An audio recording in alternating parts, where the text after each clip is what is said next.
what I want you to think is your shoulders are over the top of your fingertips, your knees are underneath your hips. From here, we're going to tuck our chin on our chest, we're going to curl to the roof, we're going to come back down and relax. We're going to do that again, chin on chest, curl, down and relax. I'm going to do that one more time, chin on chest, curl, down and relax. All right, from here, we're going to move into our pike position. So what I want you to do, chin on chest, curl, extend, and down. From there, what I want you to notice is my shoulders are staying over the top of my fingertips. So a really common thing is people will go chin, curl, and then when they extend, they lean back.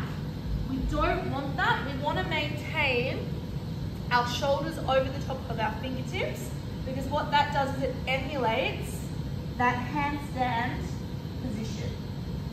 So I'm going to do that one more time. Chin on chest, curl, toes,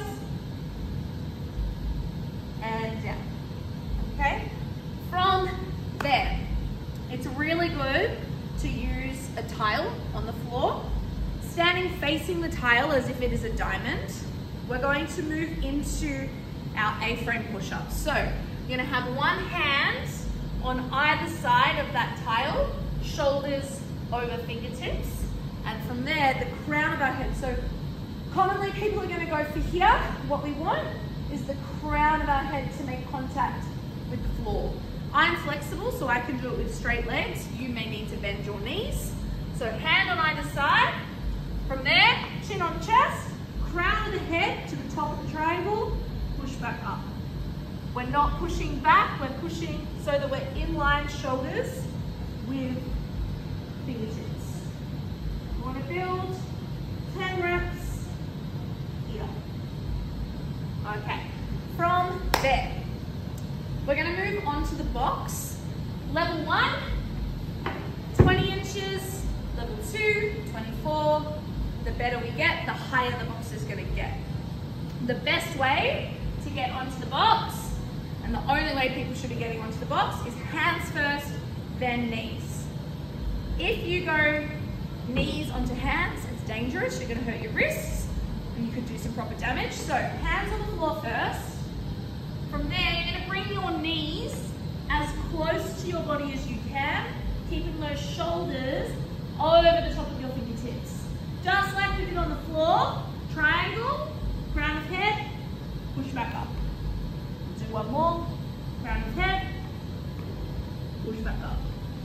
Getting down, there's no graceful way to get down. Okay, so the reason I coach this on knees and not on toes is because a very common thing you find with people on their toes is that as they push back, they're going to transfer their weight into their feet, and they're not going to be through the top half of their hands, and their shoulders aren't going to stay over the top. So when we're on the wall, that position is not the same as what we're doing on the box. So I'm going to do one on my knees, and I'm going to do one on my toes, and you'll see what I mean. So hands, knees as close as I can. I'm really emulating that handstand position.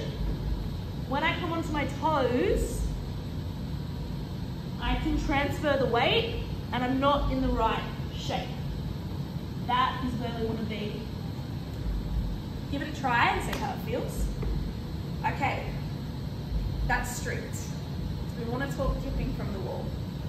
Say you have a member, they're really confident on the box, they've got it right up to 30 inches, they can get 10 reps out comfortably, but then they come to the wall and they're not able to yet do a strict handstand push-up.